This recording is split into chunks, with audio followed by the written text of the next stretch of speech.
Lanjutkan dialog kita mengenai kompetisi tanpa PSSI masih bersama pengamat sepak bola Mahfudin Nigara, dan sekarang di ujung telepon kita sudah tersambung dengan Bapak Cepi Wartono, anggota dari tim transisi. Selamat pagi Pak Cepi. Selamat pagi Mas, kabar? Suaranya kurang keras di studio, boleh minta lebih keras Pak? Halo, selamat pagi. Baik, selamat pagi Pak Cepi. Ya. Pak, bagaimana Pak ini mengenai piala, kita tahu Piala Presiden 30 Agustus, persiapan bagaimana? Piala Presiden kan bukan kami penyelenggaranya, kan Mahaka ya. Mahaka Sport Entertainment. Informasi yang kami dapat terakhir katanya persiapannya sudah matang, tinggal finishing aja. Dan kemarin masih harus melengkapi beberapa hal persyaratan administrasi yang diminta oleh BOPI begitu. Oke, lalu masalah rekomendasi Pak dari BOPI yang Arema dan Persebaya ya, sarannya BOPI yang saya dengar untuk tidak menggunakan nama Persebaya dan Arema agar tidak menimbulkan kegaduhan gitu loh. Karena kan sudah ada protes dari supporter Persebaya terutama ya,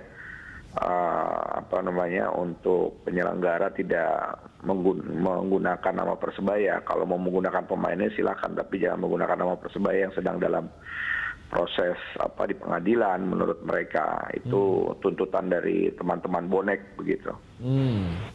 Sejauh ini berarti persiapannya boleh dibilang lancar lah Pak ya, sampai tanggal 30 Pak? Iya, saya dengar begitu. Baik, mungkin Pak Nigara ada mau menanggapi? Saya kira enggak lah. Saya kira Pak Cepi tadi udah jelas mengatakan bahwa ini bukan tim transisi yang menyelenggarakan. Tapi mungkin kalau bicara soal Persibaya ya saya kira pengetahuan Pak Cepi seperti itu, pengetahuan saya berbeda.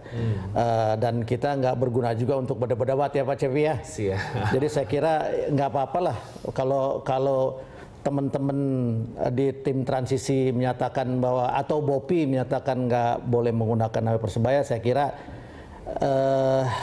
menurut sepengetahuan saya Persibaya yang ada sekarang ini adalah Persibaya yang anggota PSSI, sementara Persibaya 1927 itu bukan anggota PSSI lagi gitu. Kenapa? Karena pada saat Persibaya degradasi, Persibaya yang kemudian berpindah ke IPL sudah bukan anggota PSSI. Lalu Persibaya yang sekarang adalah Persibaya yang mengikuti regulasi PSSI dan dia ikut divisi utama sampai ke ISL lagi. Pertanyaannya kan menarik, kenapa waktu di divisi utama Persibaya 1927 tidak memprotes ini? Kenapa kok sekarang diprotesnya gitu? Itu pertanyaan. Yang kedua, kalau tadi Pak Cepi mengatakan akan timbul menghindari kegaduhan, saya kira Arema cuma satu yang didukung oleh Aremania, yaitu Arema yang sekarang gitu loh. Apa itu nggak khawatir kegaduh juga kalau itu nggak boleh pakai nama Arema? Jadi saya kira ya pikirkan matang-matang. Ya biarlah nanti berjalan begitu aja. Jadi saya kira nggak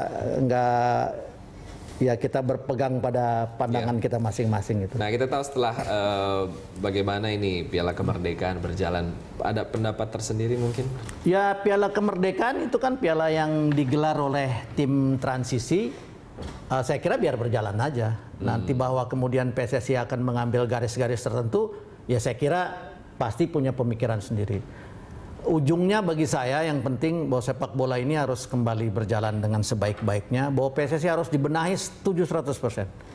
Setuju 100% bahwa PSSI itu belum beres, setuju 100%. Tetapi menurut saya kan nggak begitu harusnya. Contoh nih, kita kasih contoh yang paling konkret. Kemenpora itu di zaman Pak Andi Malarangeng, Pak Andi ditangkap, sesmennya ditangkap. Beberapa pejabat Kemenpora sebentar lagi barangkali juga akan jadi TSK. Kejaksaan Agung udah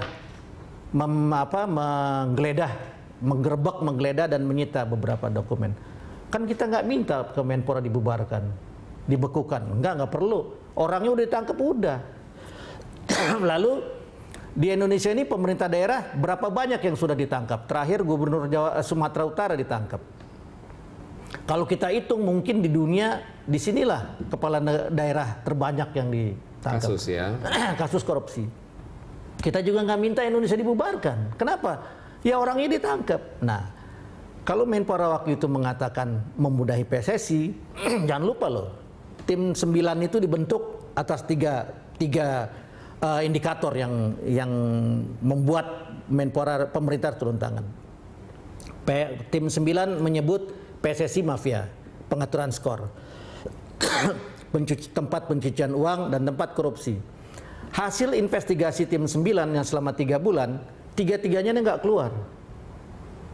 Nggak bisa ditunjuk. Saya setuju kok. Saya juga yakin di sepak bola, di seluruh dunia sepak bola ada pengaturan skor. Ayo kita tangkap.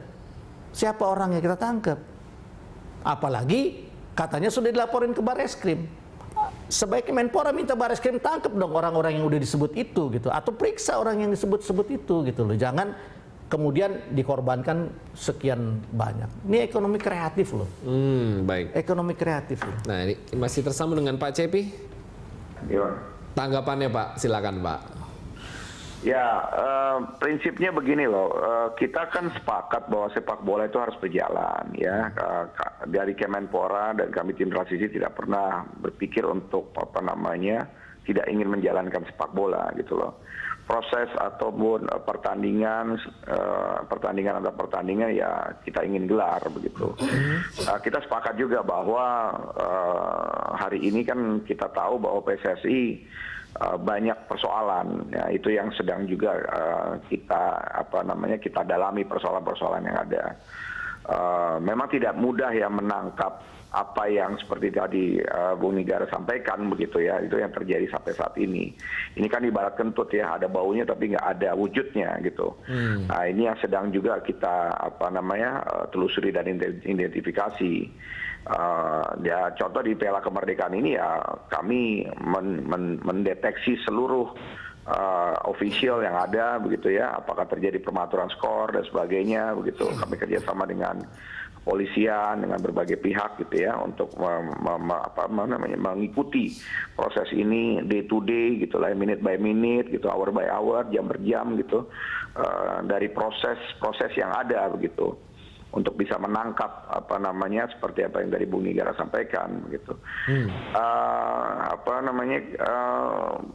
Tidak ada rencana, menurut saya belum ada rencana dari Kemenpora untuk membubarkan lembaganya gitu. Sampai hari ini juga tidak pernah terpikir untuk itu.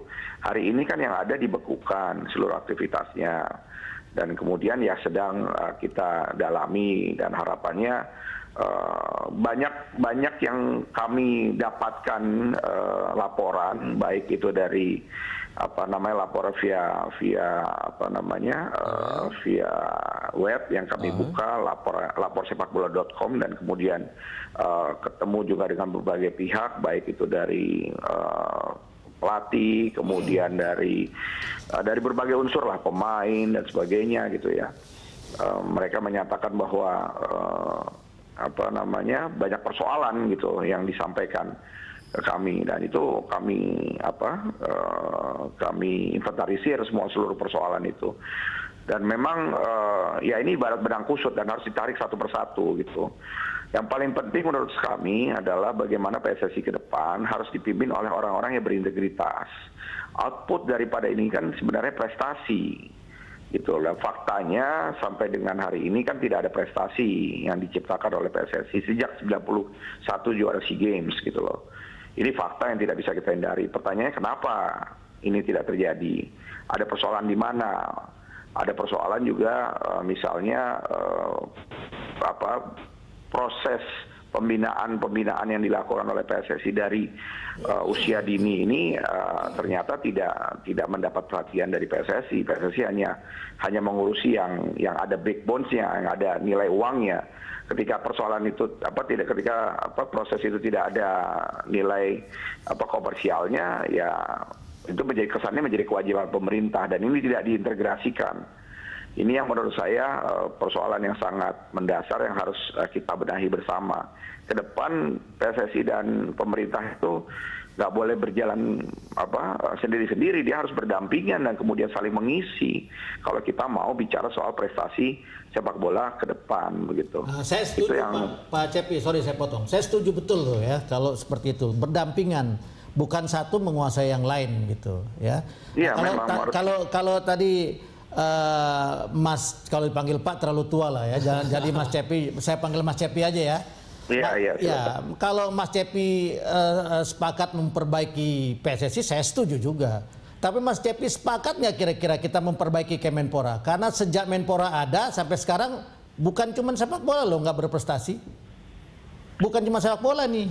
Kalau kita mau bicara sepak bola cuma SEA Games dari 1977 kita ikut, ya 19 kali kita ikut, kita hanya 2 kali juara. Nggak ada prestasinya juga. Jadi nggak bisa juga kita banggakan SEA Games 2 kali juara gitu. Meskipun kita nggak bisa menafikan juga.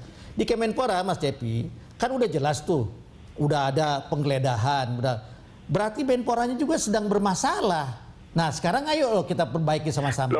Gitu loh. Gini Bung Nigara, kalau bicara Kemenpora bermasalah itu kan pada kasus periode sebelumnya. Nah, gitu loh. Nah, itu yang digeledah kemarin oleh kejaksaan itu berkaitan dengan kasus Hambalang. Saya setuju. Gitu loh. Saya setuju. Jadi bukan yang sekarang. Jadi menurut kami harus dipotong dulu persoalannya. Ya itu sudah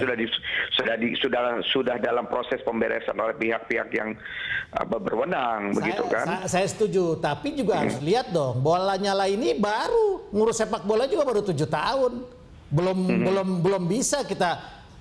Belum bisa kita menyebut Lanyala ini berhasil atau tidak berhasil, atau mafia atau tidak mafia, orang belum berjalan kok. Sampai hari ini yang diakui oleh Kemenpora itu bukan Lanyala. Dari SK pembekuan yang diterbitkan pada tanggal 17 April itu belum terjadi proses kongres. Harusnya kongres itu tidak dilaksanakan. Sehingga Lanyala belum terpilih. Ya dibekukan kan PSSI-nya Johar Arifin. Nah tetapi kan naib sekali. Sementara FIFA sudah menerbitkan sebelum akhirnya di bench kita, menerbitkan bahwa presiden PSSI adalah Lanyala Mataliti gitu loh. Nah sebelumnya Pak Cepi dan juga Pak Nigara, ini seru sekali sih, tapi harus saya potong dulu untuk commercial break. Jadi tetap di sini, tetap bersama kami pemirsa, kami akan segera kembali.